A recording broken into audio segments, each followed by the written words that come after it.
Silid Buhay ni Calvin.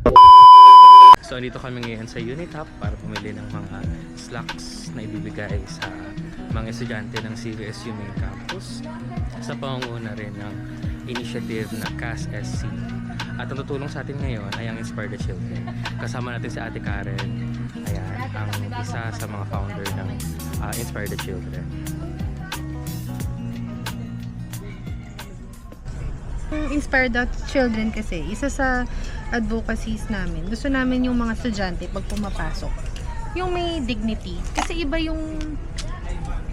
kasi yung pag nakakapasok ka na buo yung loob mo. So ito, sana sa project nyo, sa project ng CVSU, matulungan natin yung mga bata na mabigyan sila ng dignidad sa pag-aaral.